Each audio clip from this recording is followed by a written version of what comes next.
Nyanyikanlah bagi Tuhan nyanyian baru. Pujilah Dia dalam jemaah orang-orang saleh. Biarlah Israel bersuka cita atas yang menjadikannya. Biarlah Bani Sion bersorak-sorai atas raja mereka. Mereka memuji-muji namanya dengan tari-tarian. Biarlah mereka bermazmur kepadanya dengan rebana dan kecapi. Jemaat sekalian, mari kita nyanyikan lagu Segala Puji Syukur.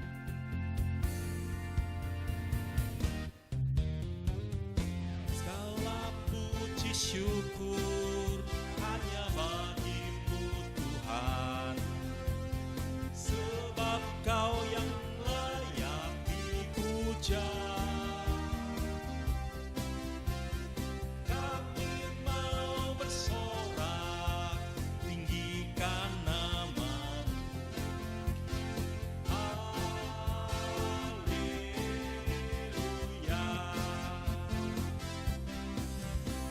Soraklah, haleluya. Soraklah, haleluya. Haleluya.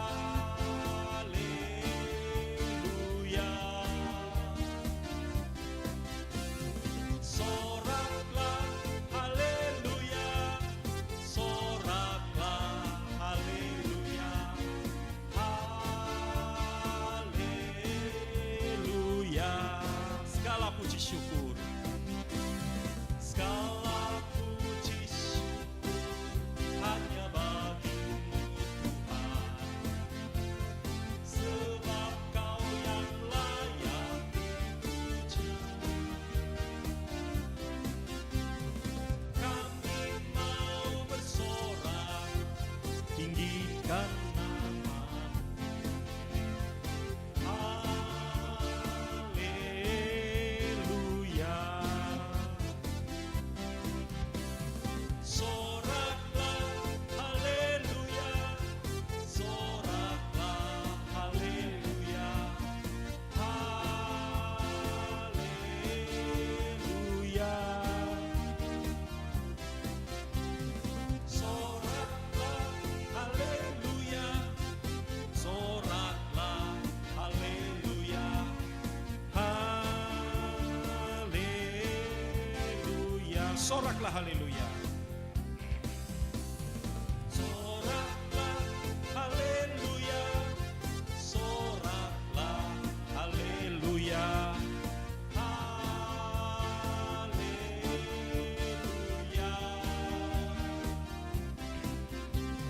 Soraklah, haleluya.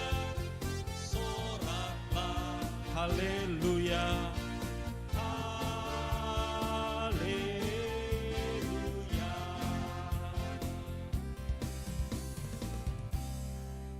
Mari kita berdoa. Terima kasih Tuhan buat pagi hari ini. Terima kasih buat kesempatan kami boleh beribadah kepadamu. Tuhan, pimpin kami dimanapun kami berada saat ini, untuk kami boleh datang bersekutu bersamamu, membawa hati kami memuji dan menyembah Engkau. Terima kasih Tuhan. Dalam nama Yesus kami mulai ibadah kami pada pagi hari ini. Amin.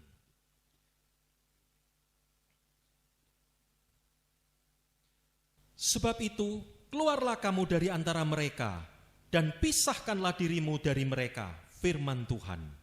Dan janganlah menjamah apa yang najis, maka aku akan menerima kamu, dan aku akan menjadi bapamu, dan kamu akan menjadi anak-anakku laki-laki, dan anak-anakku perempuan. Demikianlah firman Tuhan yang Maha Kuasa. Amin.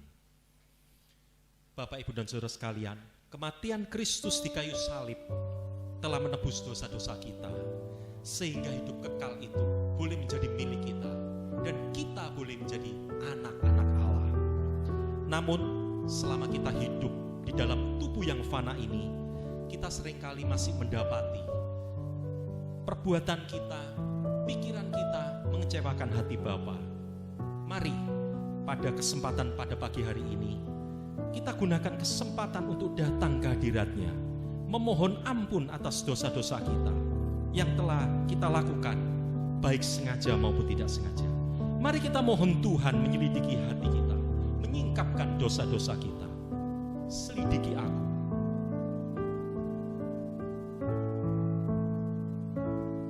Selidiki aku, lihat hatiku, apakah ku sungguh mengasihimu, Yesus. Kau yang Maha tahu dan menilai hidupku, tak ada yang tersembunyi bagimu.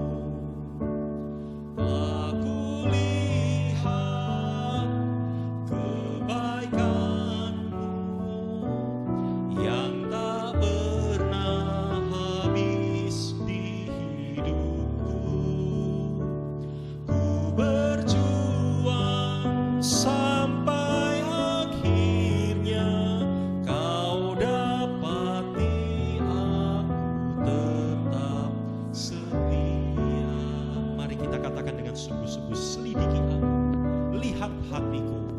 Selidiki aku, lihat hatiku, apakah ku sungguh mengasihimu, Yesus. Kau yang Maha tahu dan menilai hidupku, tak ada yang tersembunyi bagimu. Aku lihat kebaikanmu yang tak pernah habis di hidupku. Ku berjuang sampai akhirnya kau dapati aku tetap setia.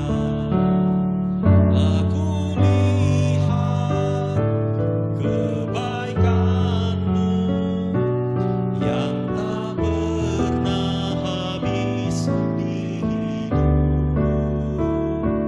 Ku berjuang sampai akhirnya kau dapati aku tetap setia.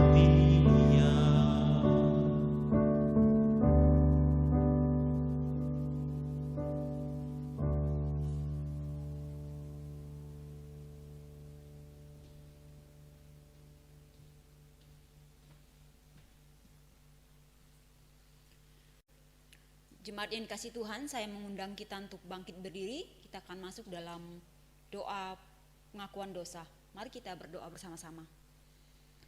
Bapa yang mengasihi kami tahu Tuhan di dalam kehidupan kami sehari-hari, kami sering mendukakan hati Tuhan.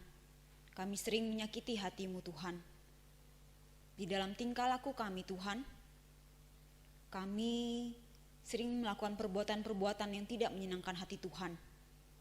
Di dalam kesendirian kami Tuhan, ketika tidak ada orang yang melihat, kami berbuat dosa. Dalam tutur kata kami Tuhan, kami menyakiti orang-orang yang Tuhan tempatkan di dekat kami. Kami meminta belas kasihan-Mu.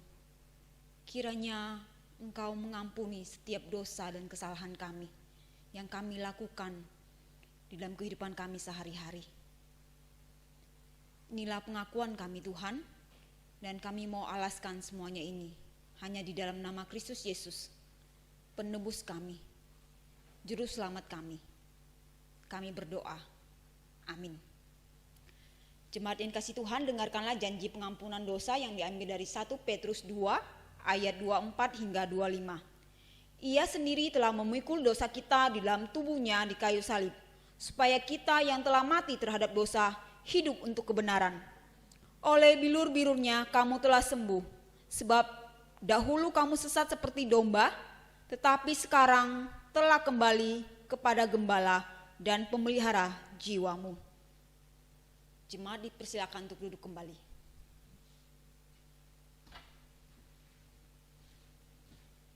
Mari kita bersyukur atas pengampunan dosa yang Tuhan sudah berikan kepada kita. Mari kita lukiskan dengan pujian kita rahmat Yesus yang indah.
Hendaklah damai sejahtera Kristus memerintah dalam hatimu.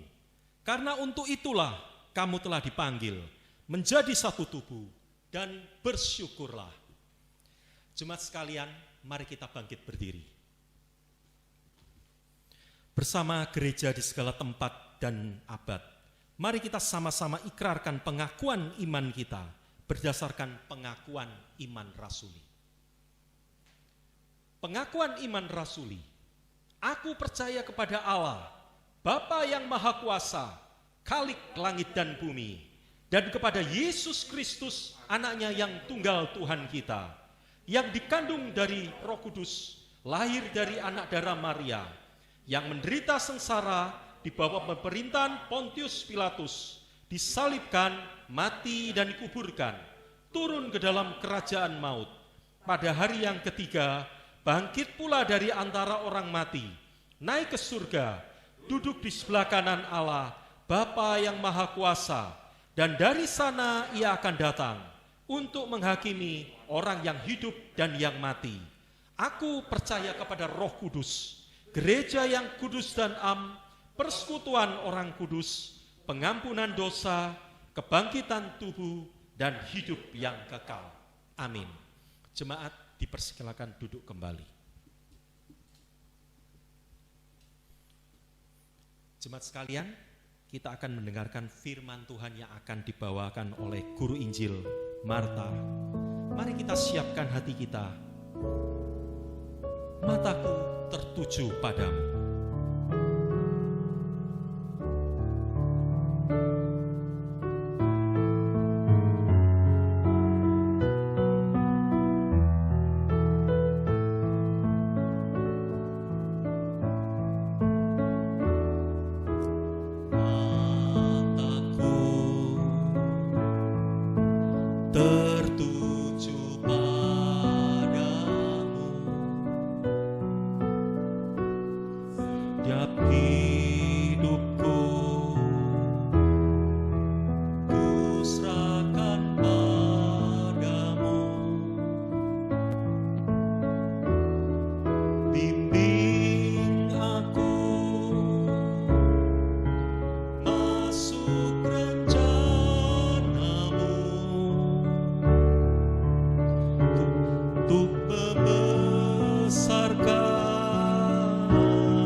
kerajaanmu.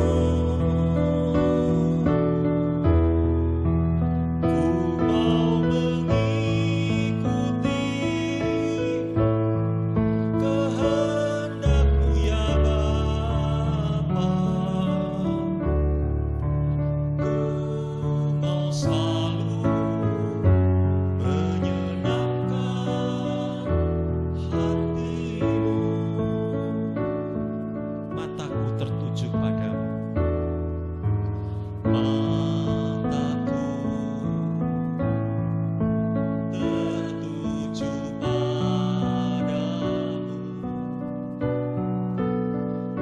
Segenap hidupku ku serahkan padamu.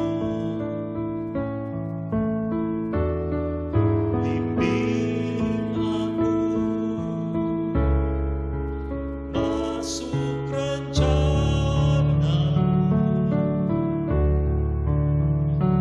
untuk membesarkan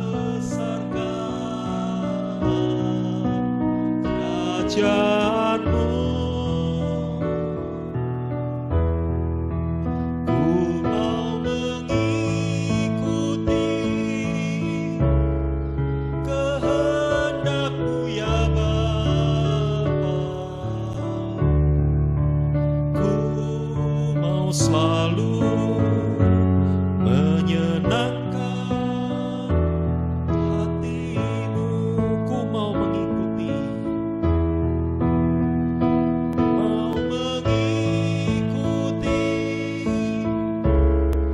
kehendak-Mu ya Bapa. Ku mau selalu menyenangkan hati-Mu.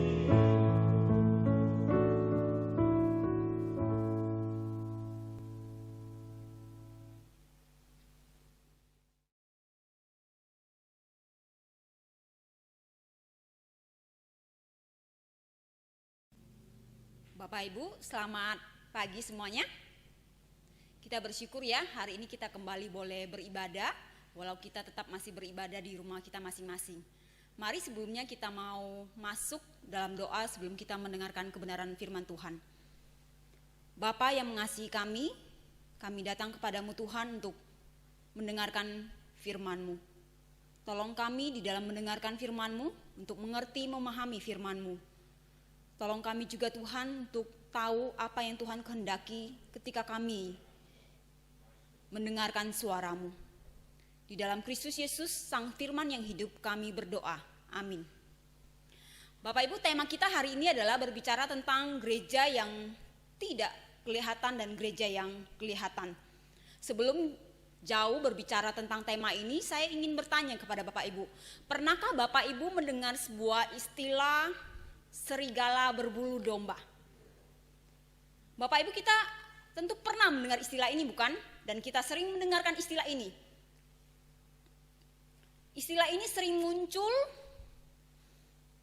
dan ditunjukkan kepada orang-orang yang terlihat di luar baik tapi sebenarnya tidak baik. Orang-orang yang mengaku percaya, dia pergi beribadah tetapi perilaku, karakter tidak sesuai dengan apa yang dia katakan bahwa dia adalah orang percaya. Kita secara kasat mata bisa tertipu dengan penampilan luar. Luarnya terlihat oke, tetapi dalamnya tidak oke. Lalu kita seringkali juga bertanya-tanya ketika melihat orang seperti itu. Apakah dia adalah orang Kristen sejati? Apakah di dalam orang itu ada iman yang sejati atau tidak? Karena itu Bapak Ibu, hari ini saya ingin mengajak kita melihat. Kita belajar bersama-sama sebuah konsep gereja. Dalam teologi kekristenan tentang gereja, ada pengajaran tentang gereja yang tidak terlihat dan gereja yang terlihat. Bapak Ibu, ini tidak berbicara tentang bahwa ada dua gereja, tetapi ini adalah berbicara tentang ada dua aspek gereja dalam satu gereja yang sama. Pertama-tama kita akan melihat, mengenal gereja yang tidak terlihat. Apa itu gereja yang tidak terlihat? Bapak Ibu, gereja tidak terlihat ini adalah kumpulan orang percaya sebagaimana Allah melihatnya. Gereja yang tidak terlihat adalah kumpulan orang percaya sebagaimana Allah melihatnya. Melihatnya sebagai apa?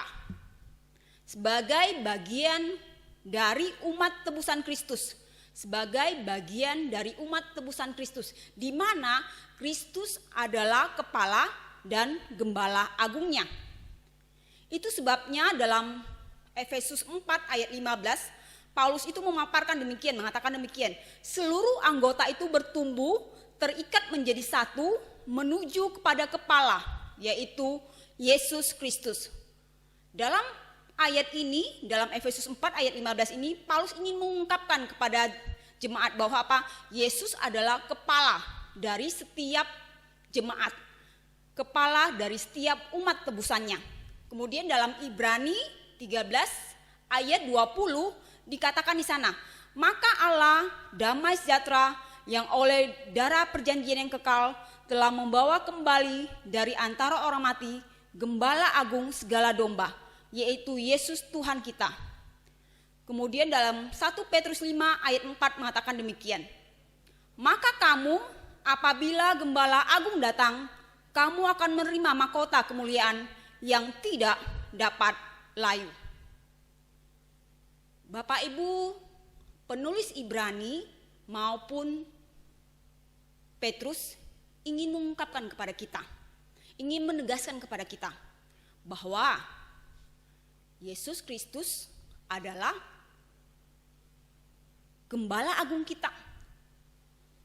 Dia adalah gembala yang mati, menebus dosa umatnya. Namun dia juga adalah gembala yang kemudian hidup lagi, yang akan mengaruniakan kita mahkota kemuliaan yang tidak dapat layu. Tetapi Bapak Ibu, ada muncul sebuah pertanyaan Bapak Ibu. Mengapa itu disebut tidak terlihat?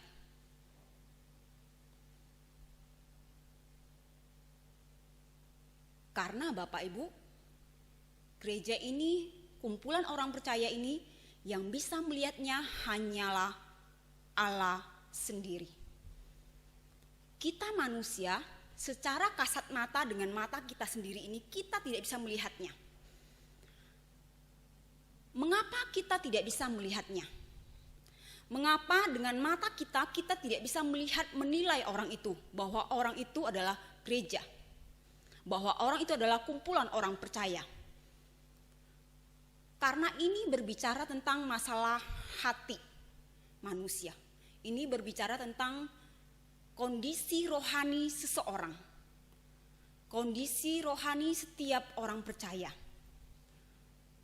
Gereja itu tidak terlihat dalam hal apa? Dalam hal realitas rohani, yaitu keintiman relasi dan persekutuan dengan Tuhan. Bapak Ibu, kita sebagai manusia, kita tidak bisa melihat kondisi yang sesungguhnya dari hidup rohani seseorang, terutama mengenai relasi hati orang itu dengan Tuhan.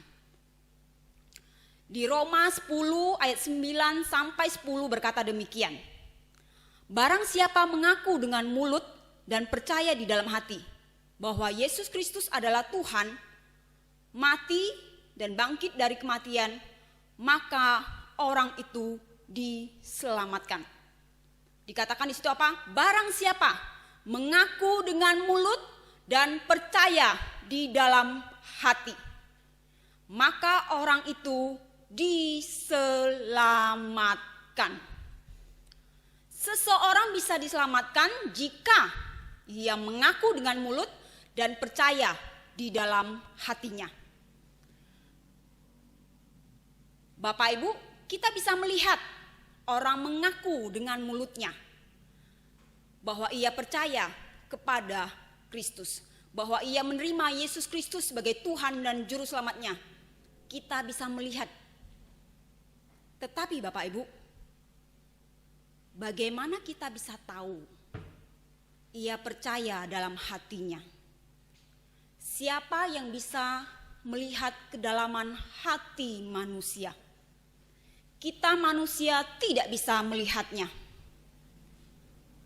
Bapak Ibu, kita bisa melihat perbuatan rohani seseorang yang terlihat. Kita bisa melihat orang-orang Kristen datang percaya ke gereja. Kita bisa melihat orang-orang yang mengaku percaya itu datang pergi beribadah. Kita dapat melihat mereka berdoa memuji Tuhan. Kita dapat melihat orang-orang itu memberikan persembahan. Kita dapat melihat mereka melakukan pelayanan-pelayanan. Kita bahkan bisa juga melihat orang tersebut mempunyai jabatan gerejawi. Baik itu sebagai majelis, pengurus komisi, bahkan juga hamba Tuhan. Namun satu hal Bapak Ibu, kita tidak bisa lihat sebenarnya dia sungguh-sungguh percaya atau tidak kepada Tuhan. Kita tidak bisa melihat kondisi rohani mereka yang sesungguhnya di dalam Tuhan. Kita tidak bisa melihat kesejatian iman mereka di dalam Tuhan. Kita hanya bisa melihat perkataannya, perbuatannya. Namun berbeda dengan Allah. Allah mampu melihatnya. Itu sebabnya dalam 2 Timotius 2 dikatakan bahwa apa? Tuhan Allah kita mengenal siapa milik kepunyaannya. Tuhan kita mengenal siapa milik kepunyaannya. Bahkan di dalam Ibrani 12 ayat 23 dikatakan demikian. Nama-nama orang yang sungguh-sungguh percaya. Nama-nama orang yang sungguh-sungguh percaya itu terdaftar di surga. Allah kita Bapak Ibu punya data nama kita yang sungguh-sungguh percaya kepadanya. Jikalau Bapak Ibu percaya kepada Kristus, yang sungguh-sungguh percaya, maka nama kita itu terdaftar di datanya Allah di surga. Allah tahu dengan percis, Allah tahu dengan tepat, Allah mengenal siapa yang percaya kepadanya, siapa yang tidak percaya kepadanya. Namun Bapak Ibu, konsep tentang gereja tidak hanya berhenti pada titik, pada pengertian gereja yang tidak terlihat. Gereja juga punya sisi yang terlihat. Lalu apa itu gereja yang terlihat? Bapak Ibu, gereja yang terlihat adalah isinya adalah semua orang yang mengaku dirinya Kristen. Jikalau isinya adalah semua orang yang mengaku dirinya Kristen, ini berarti apa? Orang-orang di dalam gereja itu bisa isinya adalah orang yang percaya sungguh-sungguh, atau yang disebut dengan gereja yang tidak kelihatan, dan berisi juga dengan apa? Orang yang hanya sekedar mengaku percaya. Orang yang mengaku sungguh-sungguh percaya dan orang yang hanya sekedar mengaku percaya. Atau dengan kata lain, di dalam gereja yang terlihat itu isinya apa? Ada Kristen sejati, ada Kristen palsu. Bapak Ibu, mari kita perhatikan tulisan Paulus kepada tiap-tiap jemaat. Ketika Paulus menuliskan surat-suratnya kepada setiap jemaat, baik itu di Efesus, Filipi, maupun Korintus dan sebagainya, kita akan melihat, saya akan membacakan paling tidak ada 3 surat pengantar dari Paulus ya kepada jemaat, buat kita lihat sama-sama. Untuk apa nanti kita akan sama-sama lihat ya. Paulus itu menuliskan di 1 Korintus 1 ayat 1 sampai 2 demikian. Dari Paulus yang oleh kehendak Allah dipanggil menjadi Rasul Kristus Yesus, dan dari Sostenes, saudara kita, kepada jemaat Allah di Korintus. Kemudian dalam Filipi 1 ayat 1, Paulus menuliskan demikian. Dari Paulus dan Timotius, hamba-hamba Kristus Yesus, kepada semua orang kudus dalam Kristus Yesus di Filipi. Kepada semua orang kudus dalam Kristus Yesus di Filipi, dengan para penilik jemaat dan diaken. Kemudian Efesus pasal 1 ayat 1, di situ Paulus menuliskan, dari Paulus, Rasul Kristus Yesus, oleh kehendak Allah, kepada orang-orang kudus di Efesus, orang-orang kudus di Efesus, orang-orang percaya dalam Kristus Yesus. Paulus dalam menulis surat kepada gereja-gereja ini, Paulus itu tetap menuliskan gereja itu sebagai apa? Jemaat Allah, orang-orang kudus dalam Kristus Yesus, orang-orang percaya dalam Kristus Yesus. Apakah Paulus tidak menyadari dalam gereja-gereja itu akan ada orang-orang yang hanya sekedar mengaku percaya? Apakah Paulus tidak tahu, tidak menyadari bahwa dalam gereja itu isinya ada orang percaya, ada orang yang sekedar mengaku percaya? Ada tidak orang-orang dalam gereja-gereja tersebut yang hanya sekedar mengaku percaya kepada Tuhan? Ada. Dan Paulus menyadari hal itu. Itu sebabnya dalam Kisah Para Rasul 20 ayat 29 hingga 30, Paulus itu memberi peringatan kepada penatua di Efesus. Ia berkata kepada mereka demikian, aku tahu bahwa sesudah aku pergi, serigala-serigala yang ganas akan masuk ke tengah-tengah kamu dan tidak akan menyayangkan kawanan itu. Bahkan dari antara kamu sendiri akan muncul beberapa orang yang dengan ajaran palsu mereka berusaha menarik murid-murid dari jalan yang benar dan supaya mengikut mereka. Apakah yang dikhawatirkan oleh Paulus ini terjadi? Ada tidak orang yang hanya sekedar mengaku percaya? Dalam 2 Timotius 2 ayat 17 hingga 18 itu mencatat ada 2 nama, yaitu bernama siapa? Himenius dan Filetus. Paulus itu mengatakan perkataan mereka itu seperti menjalar seperti kanker. Karena apa? Mereka mengajar ajaran sesat. Yaitu apa? Bahwa kebangkitan saat itu telah berlangsung. Di dalam 2 Timotius 17 ayat 14 dikatakan demikian. Perkataan mereka menjalar seperti penyakit kanker. Di antara mereka termasuk Himenius dan Filetus yang telah menyimpang dari kebenaran dengan mengajarkan bahwa kebangkitan kita telah berlangsung, dan dengan demikian merusak iman sebagian orang. 2 Timotius 4 ayat 10 mencatat demikian. Demas telah mencintai dunia ini dan meninggalkan Paulus. Bahkan Bapak Ibu, jikalau Bapak Ibu ingat di dalam kumpulan murid-murid Tuhan Yesus, bukankah di dalam kumpulan 12 murid itu terdapat juga satu murid yang akhirnya mengkhianati dia dan tidak kembali dan mati bunuh diri? Awalnya terlihat seperti domba karena dia dalam kawanan domba. Tetapi pada akhirnya ternyata itu bukan domba. Yesus sendiri juga memberikan peringatan dalam Matius 7 ayat 15. Yesus mengatakan demikian, Waspadalah terhadap nabi-nabi palsu yang akan datang kepadamu dengan menyamar seperti domba. Tetapi sesungguhnya mereka adalah serigala yang buas.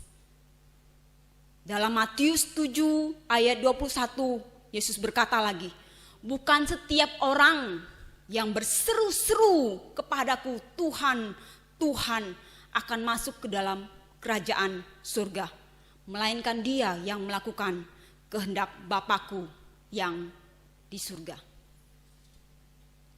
Sehingga kita melihat di sini Bapak Ibu, di dalam gereja yang tidak terlihat akan ada Kristen sejati, akan ada juga orang yang hanya sekedar mengaku percaya. Namun Bapak Ibu, ada hal yang perlu kita ingat. Yang berhak memberikan penilaian tentang hal ini, apakah orang Kristen itu adalah orang Kristen yang sungguh-sungguh percaya atau dia hanya sekedar mengaku percaya, itu bukan kita, bukan saya, bukan Bapak Ibu. Hak penghakiman itu ada di tangan Tuhan. Hak penghakiman itu ada di tangan Allah kita. Dan hal ini ditegaskan oleh Yesus dalam perumpamaan lalang dan gandum. Bapak Ibu, kalau kita melihat cerita lalang dan gandum, ada dalam Matius 13 ayat 24 hingga 30. Bapak Ibu, di dalam perumpamaan lalang dan gandum ini Yesus menceritakan tentang seorang sang tuan yang mempunyai ladang. Dia menaburkan benih yang baik di dalam ladangnya.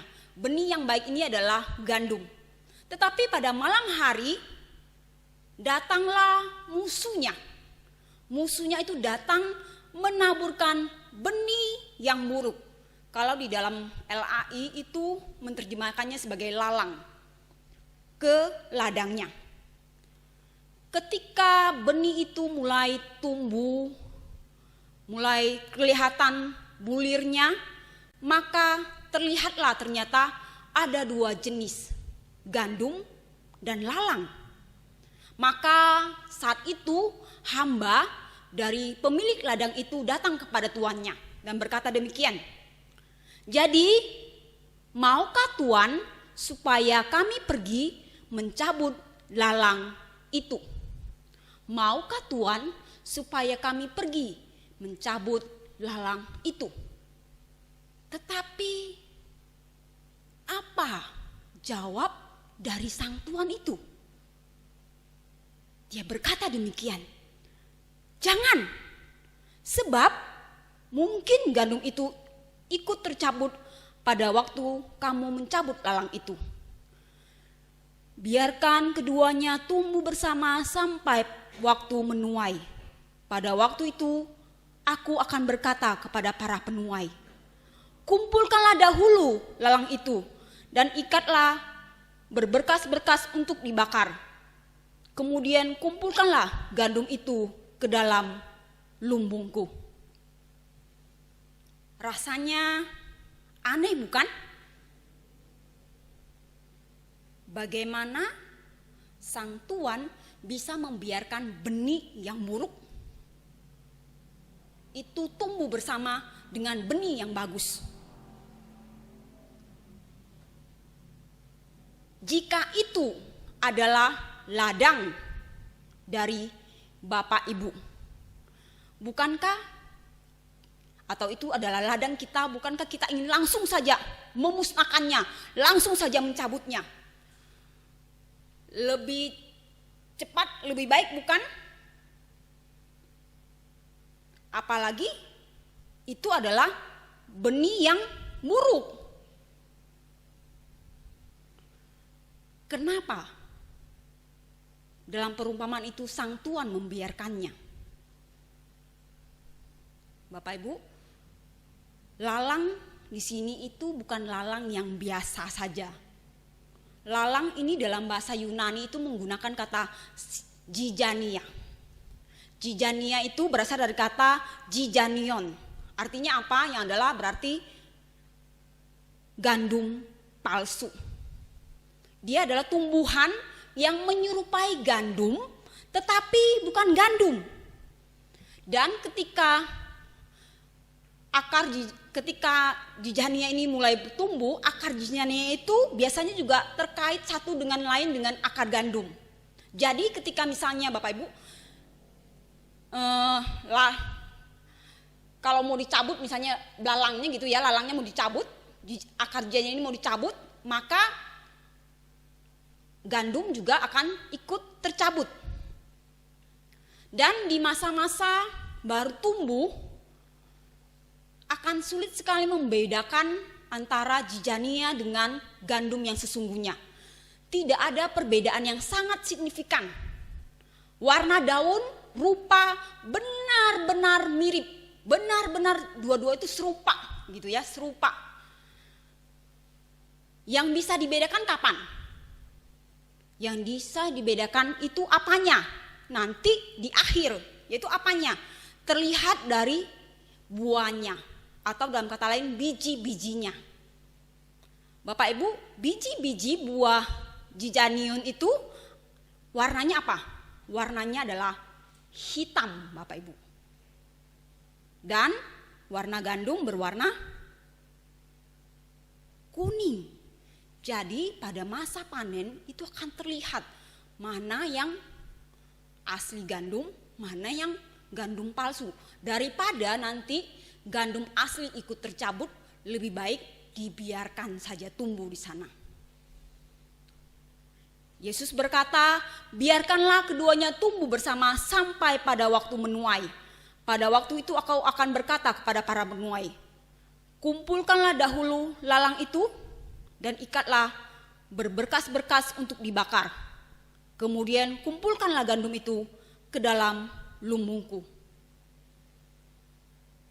Apa maksud Yesus melalui jawaban ini? Bapak Ibu, melalui jawaban ini Yesus hendak mengatakan demikian kepada kita, bahwa yang berhak menilai, yang berhak memusnahkan itu bukan saya dan Anda, tetapi itu adalah dalam tangan penghakiman Tuhan. Yang berhak memusnahkan adalah Dia, Sang Tuhan itu, bukan kita. Kita manusia terbatas menilai apa yang terlihat dari luar. Hanya Allah yang sanggup melihat kedalaman hati manusia. Seorang bapak gereja bernama Agustinus berkata demikian, dalam gereja yang kelihatan akan banyak domba yang tidak atau belum berada di dalam gereja ini. Akan banyak domba yang tidak atau belum berada dalam gereja ini. Dan akan banyak serigala sudah ada berada di dalamnya. Maksudnya adalah kita tidak akan tahu siapa domba, siapa gembala, siapa serigala. Dalam keadaan gereja yang seperti ini, kita jangan terlalu cepat menghakimi orang lain. Jangan cepat menghakimi orang lain. Kalau ada sikapnya yang terlihat sedikit tidak baik, sedikit mungkin tidak menyenangkan hati kita, jangan cepat kita menghakimi, jangan cepat kita katakan, wah dia bukan orang Kristen sejati, dia bukan gereja yang sejati. Jangan cepat kita mengatakan dia itu serigala. Jangan cepat lakukan itu. Mari kita jaga hati kita, jaga pikiran kita, berhati-hati dalam menilai orang. Karena apa? Itu bukan haknya kita. Bapak Ibu, kita semua yang mengaku orang percaya, kita semua itu yang mengaku sebagai gereja Tuhan, kita semua kumpulan orang percaya ini semua sedang dalam proses pertumbuhan menyerupai Kristus. Ada orang yang sudah bertumbuh dewasa rohaninya. Ada juga yang masih kanak-kanak rohaninya. Namun baik yang sudah dewasa rohaninya maupun yang masih kanak-kanak rohaninya, semuanya sedang dalam proses pertumbuhan menyerupai Kristus dan bisa jatuh bangun. Karena itu marilah kita mengingat akan hal ini. Gereja yang tidak terlihat akan ada dalam gereja yang terlihat.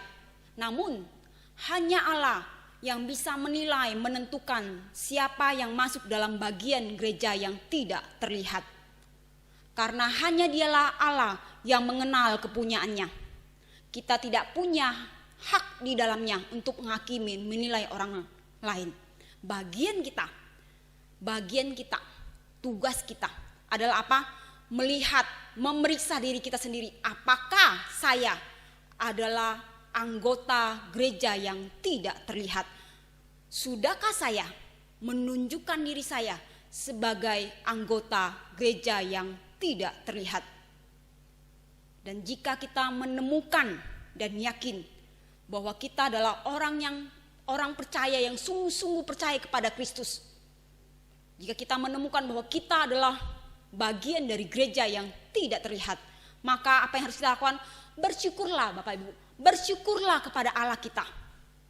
Karena apa? Karena dialah yang memberikan kita anugerah untuk masuk sebagai anggota yang tidak terlihat. Karena dialah yang menjadikan kita milik kepunyaannya. Dan terlebih dari itu semua, dialah yang Tuhan yang mengenal siapa kita dan menerima kita sebagaimana kita ada. Amin. Mari kita berdoa.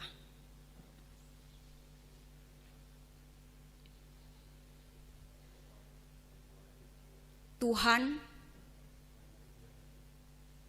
inilah diri kami. Kami membawa diri kami di hadapan-Mu ya Tuhan. Engkau mengenali hati kami. Engkau melihat setiap apa yang ada di dalam pikiran kami yang tidak terlihat oleh orang lain. Tapi Engkau tahu semuanya ya Tuhan. Engkau tahu kedalaman hati kami, apakah kami sungguh mencintai-Mu atau tidak. Apakah kami orang percaya yang sungguh-sungguh atau tidak. Periksalah hati kami Tuhan, selidiki hati kami. Dan jikalau kami kedapatan ya Tuhan, menjadi orang percaya yang masih jauh dari hadapan Tuhan, biarkan Engkau memanggil kami Tuhan. Panggillah kami satu persatu anak-Mu untuk pulang kembali kepadamu. Dan tolong kami Tuhan untuk hidup sesuai dengan mau-Mu Tuhan. Untuk hidup sesuai seperti orang yang mengaku sungguh-sungguh percaya kepadamu. Bukan bertingkah laku seperti orang-orang yang tidak mengenal Tuhan. Sehingga pada masa akhirnya Tuhan, ketika kami menghadap Engkau, kami boleh mendengar Engkau berkata, masuklah hambaku yang setia, turutlah dalam kebahagiaan Tuhanmu.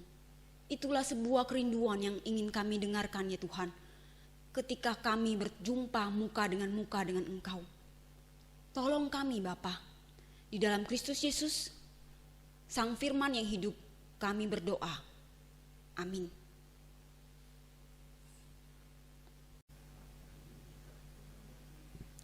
Jemaat sekalian, kini tiba saatnya bagi kita untuk memberikan persembahan. Mari kita menyanyikan lagu Limpahlah Pialamu.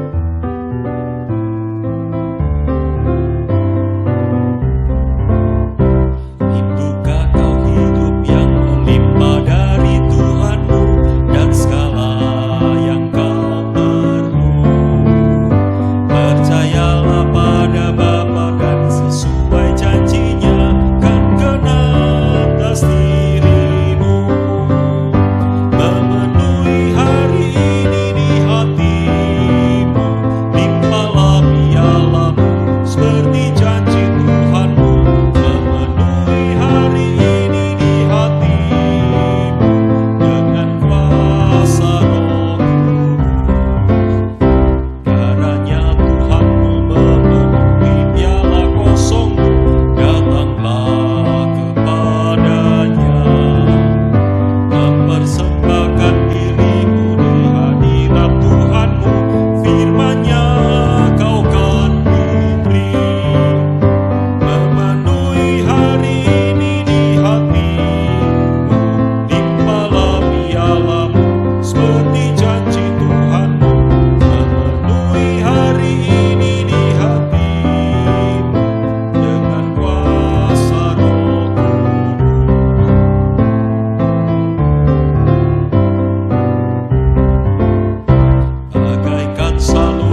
di dalam surga, terima kasih Tuhan buat kesempatan ini kami boleh memberikan persembahan pada pagi hari ini. Tuhan, layakkan dan kuduskan persembahan ini agar boleh menjadi berkenan di hadapan-Mu. Terima kasih Bapa, di dalam nama Tuhan Yesus kami naikkan doa ini. Amin. Shalom jemaat sekalian yang dikasihi Tuhan. Puji Tuhan, kita masih terus dengan setia beribadah. Ada beberapa kegiatan gereja yang akan diadakan. Dan oleh sebab itu, mari kita sama-sama menyimak pengumuman ini. Yang pertama, Komisi Pasutri GKI Cibubur mengadakan web seminar di hari Sabtu 25 Juli dengan sebuah tema yang menarik, yaitu A Servant Lover.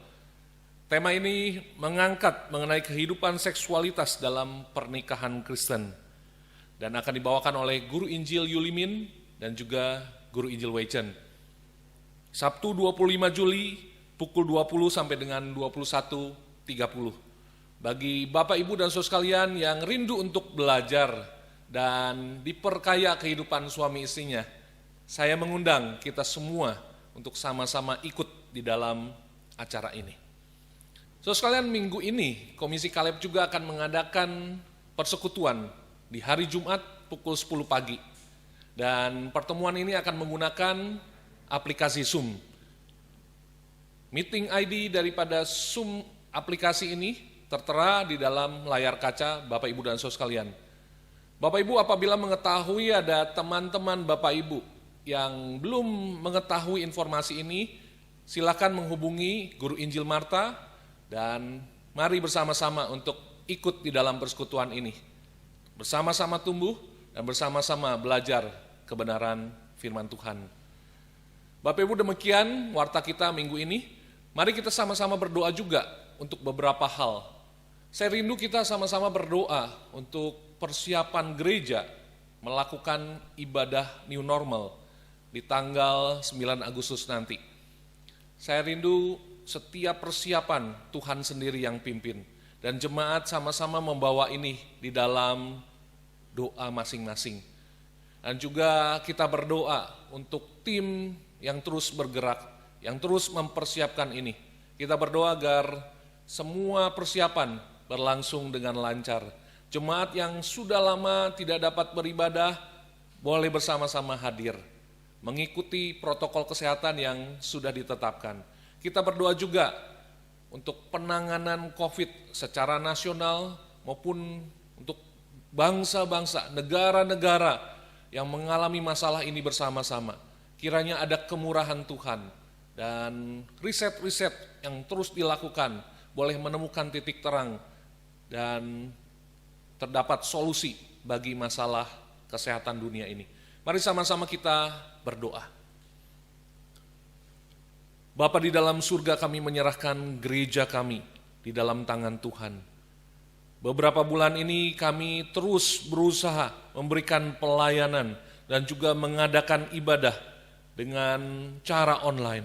Dan kami bersyukur kalau kami memiliki kesempatan melalui waktu yang Tuhan berikan di tanggal 9 Agustus nanti, kami boleh kembali bertatap muka.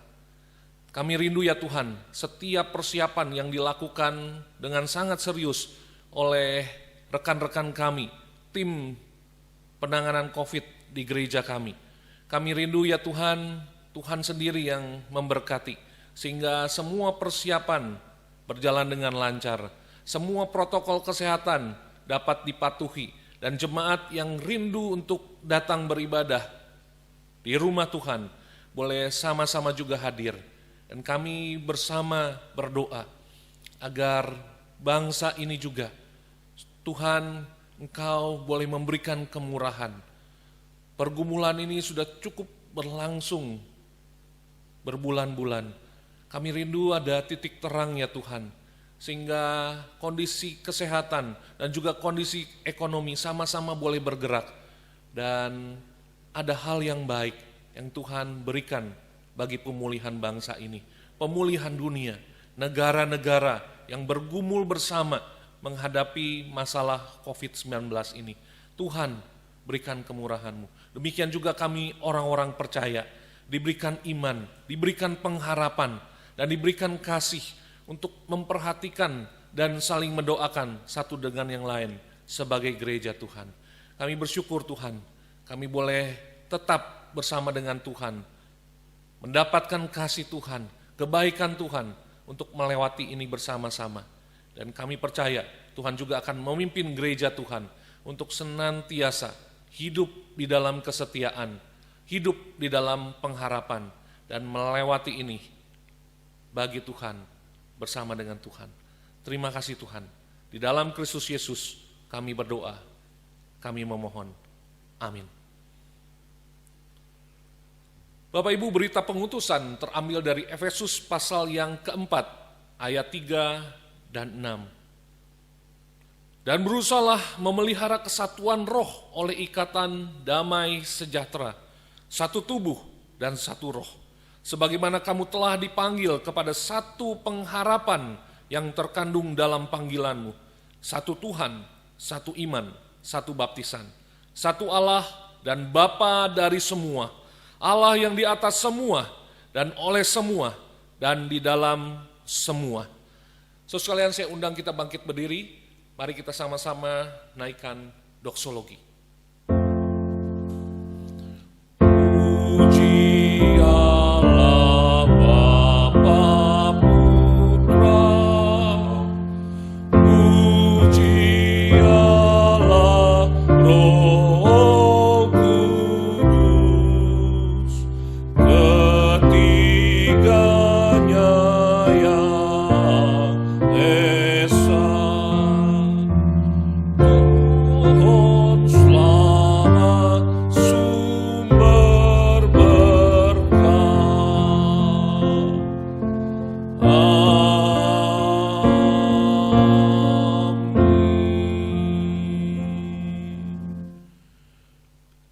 Jemaat sekalian yang dikasihi Tuhan, biarlah di dalam perjalanan hidup kita senantiasa ada tangan Tuhan yang kuat menuntun kita, menguatkan kita, dan memberikan kepada kita arahan dan pengharapan. Dan biarlah kasih sayang daripada Allah Bapa, anugerah di dalam Kristus Yesus, pimpinan dan penyertaan daripada Allah Roh Kudus, berkat daripada Allah Tritunggal itu senantiasa bersama dengan kita, di dalam kita, dari sekarang sampai selama-lamanya. Amin.